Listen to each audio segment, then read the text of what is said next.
Bueno, vamos a adentrarnos en lo que tiene que ver con el derecho de las sucesiones. En primer lugar, corresponde aclarar que en rigor el derecho sucesorio trata de la transmisión de los derechos que tiene lugar por causa de muerte, como dice el Código Civil, o que está originada, podríamos decir, en un hecho al que el derecho le otorga relevancia jurídica, que es la muerte. El sistema sucesorio responde básicamente, desde este punto de vista, a la necesidad social de organizar y regular el destino de las relaciones jurídicas patrimoniales que durante su vida ha anudado la persona fallecida. Y esto tiende a dotar al sistema en materia patrimonial de cierta seguridad jurídica que posibilita, por ejemplo, entre otras cosas, el crédito. Imaginemos que si las relaciones jurídicas se extinguieran con las personas, pues nadie le daría un préstamo a una persona física en razón de que, dado su carácter de ser humano, seguramente en algún momento puede morir, en cualquier momento puede morir, y entonces nos quedaríamos como acreedores sin posibilidades de cobrar eventualmente esa deuda. Esta situación puede verificarse en todas las relaciones jurídicas, independientemente de que veremos que esto también lógicamente tiene una incidencia muy importante en lo que hace a los sucesores, al peso o la influencia que tiene la organización familiar reconocida por nuestra legislación en el derecho sucesorio, pero básicamente tiende a satisfacer, digamos, esta necesidad, como decíamos, de garantizar y ordenar cómo siguen las relaciones jurídicas más allá de la desaparición de la persona física o de la extinción de la persona física. Lo otro que hay que decir es que cuando hablamos entonces de sucesión, o que este término sucesión está vinculado a la idea de que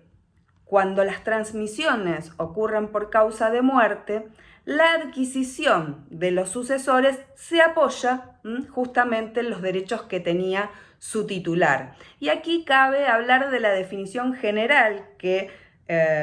establece el artículo 398 del Código Civil, en el sentido de que todos los derechos son transmisibles, excepto que exista una estipulación válida entre las partes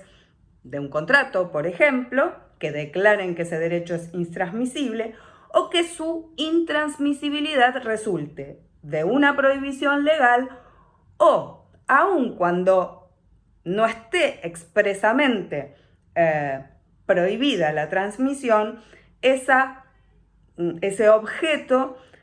importe una transgresión a la buena fe, a la moral o a las buenas costumbres.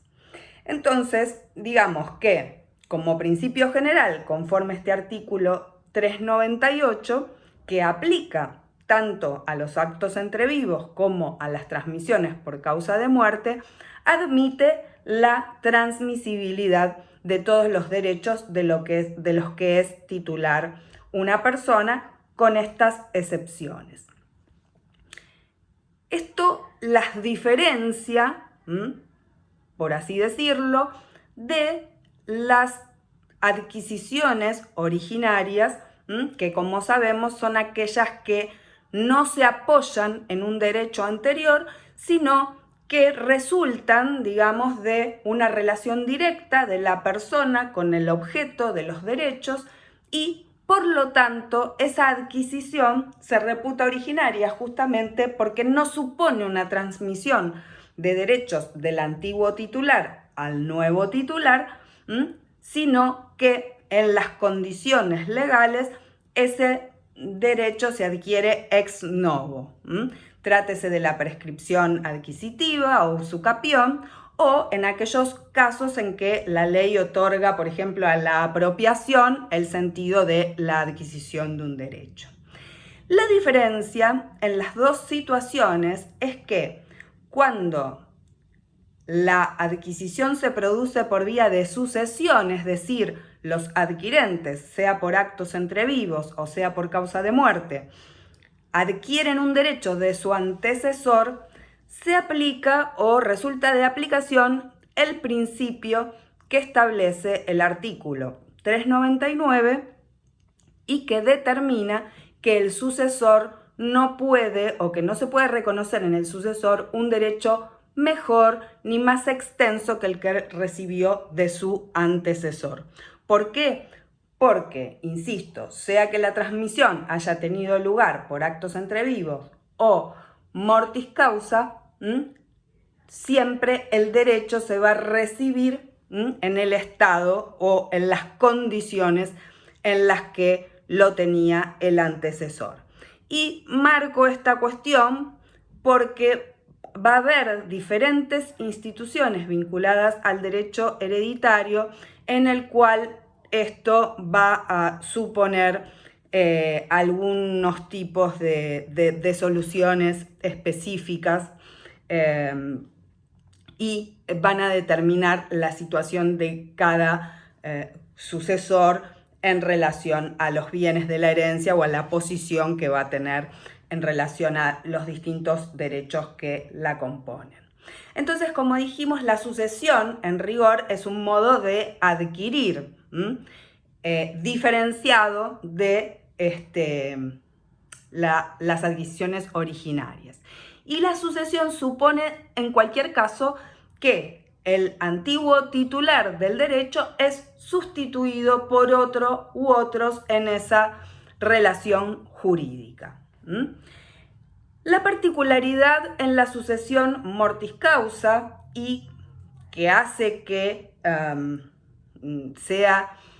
tratada por normas especiales es que se trata de una transmisión universal, conforme lo determina la ley. ¿Por qué?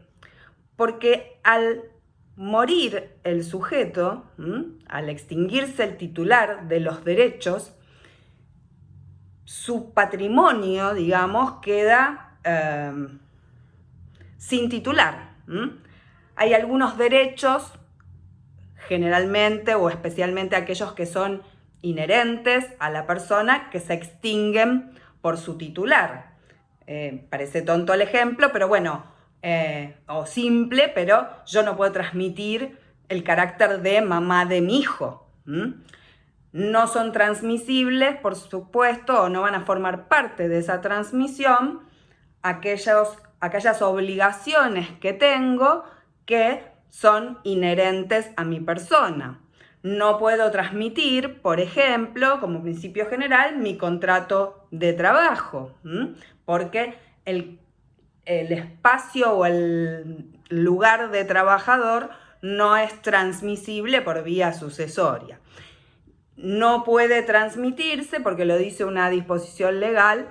el derecho real de usufructo, que si no tiene un plazo estipulado contractualmente, se extingue con el fallecimiento de la persona. Es decir, que al fallecer el sujeto, que el fallecimiento o la muerte presunta son los supuestos que originan el fenómeno sucesorio, la transmisión sucesoria en la que ahora nos vamos a ir adentrando, lo que supone es que se transmite la universalidad jurídica que supone la herencia, que pasa de alguna manera como un bloque, porque en rigor lo que desaparece es el titular de ese patrimonio, pero no vamos a hablar necesariamente de patrimonio porque lo que se transmite es una porción menor que es la herencia. ¿Y qué es la herencia? La herencia resulta ser en este concepto el conjunto de titularidades transmisibles del causante, es decir, una vez que a ese patrimonio considerado como universalidad o como un todo, le he sacado aquellos o he dejado a un costado aquellos derechos que no resultan transmisibles por causa de muerte. Esto es lo que va a integrar la herencia. Por lo tanto, no existe dentro de la legislación un detalle de cuáles son aquellos derechos que se transmiten y aquellos que no se transmiten por causa de muerte, sino que en cada caso habrá que analizar si esos derechos pueden o no ser transmitidos. Doy un ejemplo que tiene que ver con nuestra materia. La obligación alimentaria, como ustedes ya saben, en principio es intransmisible, pero existe un supuesto que ustedes ya estudiaron cuando vimos derecho de familia, en el cual la obligación pesa sobre los herederos del alimentante. Entonces, habrá que estudiar entonces en cada caso concreto a qué circunstancias obedece esa prestación alimentaria y si es uno de los supuestos o si es el supuesto en el cual se transmite, se considerará parte de la transmisión y otros casos en los que no. La sucesión mortis causa entonces o por causa de muerte se caracteriza por involucrar una transmisión de carácter universal que no es posible o que no puede tener lugar por actos entre vivos, ya que como ustedes saben, en nuestro derecho no es posible transmitir la integridad del patrimonio por vía contractual. Dentro de los sistemas que en derecho comparado se ocupan de las sucesiones o que abordan la cuestión de la transmisión por causa de muerte o los efectos de la muerte en las relaciones jurídicas, vamos a encontrar dos grandes sistemas. Ustedes lo van a poder profundizar, pero como para dar algunos trazos, tenemos lo que es el sistema de sucesión en los bienes y el sistema de sucesión en la persona o de sucesión universal. En el sistema de la sucesión en los bienes, que no es el de nuestro derecho, básicamente, se desconoce como principio general y con los matices que cada sistema puede tener a la herencia como universalidad. La idea allí es una suerte de proceso liquidatorio en el cual los bienes transmitidos, se pone el acento en los bienes y los bienes transmitidos pasan a una suerte de administrador o ejecutor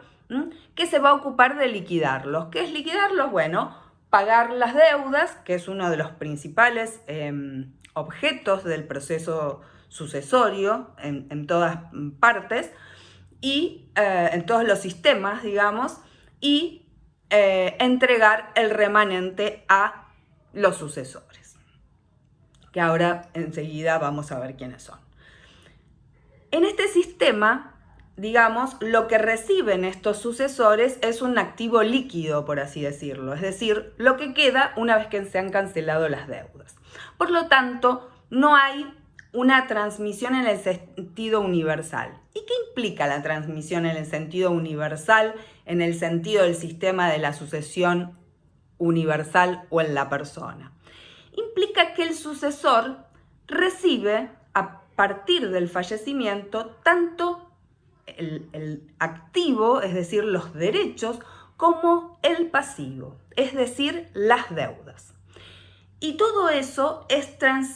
transmitido a partir del momento mismo de la muerte. En su sentido, digamos, absoluto, significa que el sucesor viene a reemplazar al fallecido, al causante, en todas sus relaciones jurídicas, tanto activa como pasivamente, y también en lo que hace a la posesión de las cosas que el causante tenía y había. Este sistema de la sucesión en la persona, que fue el que había adoptado nuestro Código Civil y que con algunas diferencia se mantiene en el actual, suponía, digamos, en su sentido puro, por decirlo de algún modo, que al recibir el pasivo y el activo, y toda vez que el sucesor aparece en este sistema como un continuador de la persona del muerto, es decir, viene a ocupar su lugar como si fuera el muerto mismo, en ese contexto, ¿qué ocurría? Se producía la confusión patrimonial entre el patrimonio del sucesor y el patrimonio del causante, y el sucesor tenía básicamente lo que se llamaba una responsabilidad ultra vires hereditatis, es decir, que estaba obligado por las deudas del causante y por el pago de los legados, eventualmente, como ya vamos a ver, con sus propios bienes. ¿Por qué? Porque él o ellos, es decir, quienes vinieran a reemplazar, sea llamados por la ley o sea llamados por el testamento, al causante en sus relaciones jurídicas, se hacían deudores de todo lo que él debía, así como se hacían propietarios de todo lo que él transmitía. Esta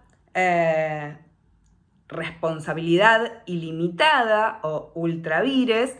hereditatis se vio limitada por diversas instituciones en nuestro sistema jurídico que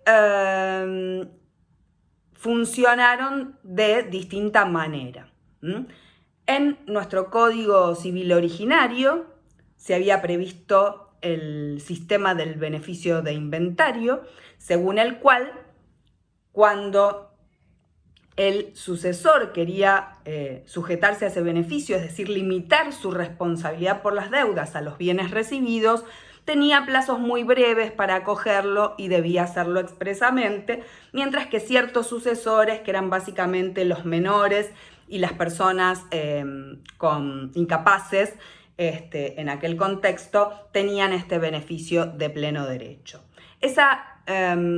sucesión beneficiaria, es decir, este beneficio de inventario, se extendió a prácticamente todos los sucesores cuando la reforma de la ley 17711 estableció una presunción de beneficio de inventario para todos los sucesores o de aceptación beneficiaria, de modo que todos aparecieron limitando su responsabilidad. Pero lo que sí, y actualmente el Código Civil y Comercial determina como principio general un heredero que tiene responsabilidad limitada, sobre lo que nos vamos a extender en el próximo video. Lo que sí me interesa que quede claro es que nuestro sistema, a pesar de lo que anuncia los fundamentos del Código Civil y Comercial,